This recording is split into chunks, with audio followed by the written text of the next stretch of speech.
This channel does not promote any violent, harmful, or illegal activities. All content provided by this channel is meant for an educational purpose only. Junior ডাক্তাররা বলেছিলেন মানুষ যেভাবে তাদের পাশে দাঁড়িয়েছেন এবার তারা মানুষের পাশে গিয়ে দাঁড়াবেন, সেই কথা রেখেছেন জুনিয়র ডাক্তাররা। ছবি আমাদের কাছে এসে পৌঁছেছে কেশপুরে দুর্গত এলাকার স্বাস্থ্য শিবির জুনিয়র ডাক্তারদের।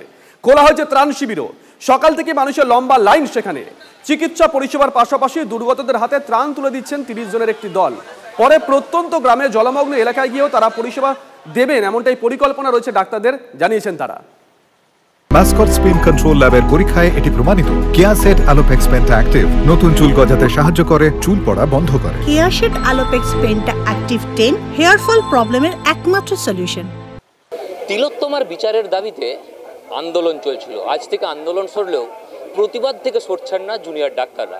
আর প্রতিবাদের অন্য ভাষা জানান দিচ্ছে মেদিনীপুর মেডিকেল কলেজ হাসপাতালের জুনিয়র চিকিৎসকরা আজ থেকেই পশ্চিম মেদিনীপুর জেলার বন্যা কবলিত টেবাগেড়িয়া এলাকায় স্বাস্থ্য শিবির পাশাপাশি ত্রাণ শিবির চালু করলেন।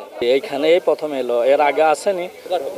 আমাদের তো উপকার হবে। এবারে ডাক্তারদের আন্দোলনের ব্যাপারটা যেটা বলতে, ডাক্তারদের ভালো মন্দর ব্যাপার, এসব ব্যাপারে তো আমরা গরিব বলতে পারবো না। খাবার তৈরি করতে হবে না। একটা মেয়ে ডাক্তার, সে যে ডাক্তার প্রতিদিন মানুষের পরিষেবা করে, তাহলে তাকে যদি মেরে দেয় তাহলে সেটা বলতে হবে না। মনের মধ্যেও তো একটা চিন্তা। সাধারণ জনতা এই ফ্ল্যাটের মধ্যে যেই কষ্টে আছে বা যারা এনার এই পরিস্থিতিতে হসপিটাল, রুরাল হসপিটালে পৌঁছাতে পারে, পরিষেবাটাকে একদম তাদের বাড়ি অবধি পৌঁছে দেয়। একদম তারাও তো গেছে, তারাও তো আমাদের সাথে বাড়ি থেকে বেরিয়ে রাস্তায় নেমেছে।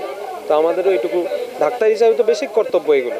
সাধারণ মানুষ যাতে পরিষেবা পায়, সাধারণ মানুষ যাতে পরিষেবা থেকে বঞ্চিত না হন, তাই একদম প্রত্যন্ত গ্রামে এসে বন্যা কবলিত এলাকায় এসেই তারা তাই পরিষেবা জারি রেখেছেন। আর এই পরিষেবা আগামী দিনেও চলবে বলে জানিয়েছেন তারা। ক্যামেরায় সুজয় নায়কের সাথে দেবব্রত সরকার, TV9 বাংলা, পশ্চিম মেদিনীপুর। শুধু একটা জায়গা নয়, কেশপুর নয়, কাটোয়ার ছবিও দেখাই আপনাদের। বানবাসী পরিস্থিতির পর নদী ভাঙন তছনছ কাটোয়ার শুনিয়া গ্রাম।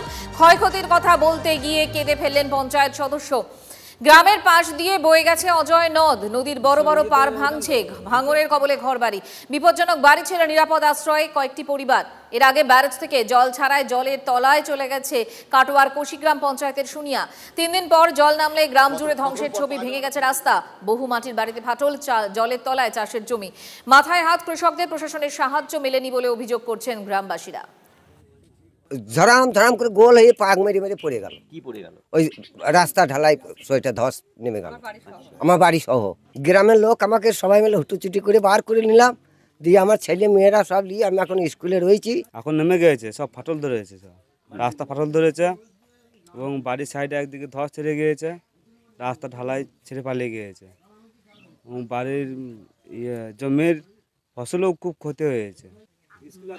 স্কুল আছে আর ধান ছিল, ধান সব মানে শেষ হয়ে গেল। কতটা জমিতে ধান ছিল? কতটা গো? 2.5 বিঘে জায়গা ধান সব একটা পাইনি আমরা। ভাঙন ধরেছে, ঘর দুটো সব পড়তে নিয়ে গেছে। তাহলে আমরা কিভাবে বাস করবো? কোনো সরকার কোনো এখনো পর্যন্ত তেল দিচ্ছে না। কি অবস্থা? কেন অবস্থায় আছি? গ্রামের কি অবস্থা এখন? গ্রামের অবস্থা এখন মানুষজন সব একবারে ইয়ে হয়ে গেছে যে আমরা কোথায় যাবো। গোটা মাঠে সব আমাদের ধান সব চলে গেল। দেখলেন তো কাটোয়ার ছবি। খানাকুলের ছবিটা দেখাই। জলবন্দী 2 লক্ষেরও বেশি মানুষ। রাজ্য সড়কের ওপর দিয়ে বইছে জলের স্রোত। খানাকুলের 24টি গ্রাম পঞ্চায়েতের সবকটি গ্রামই জলমগ্ন। মাটির বাড়িগুলো ভেঙে গেছে, জলের তলায় চাষের জমি। আজ পুরসুরা ও খানাকুলের পরিস্থিতি পরিদর্শনে যাবেন রাজ্য বিধানসভার বিরোধী দলনেতা।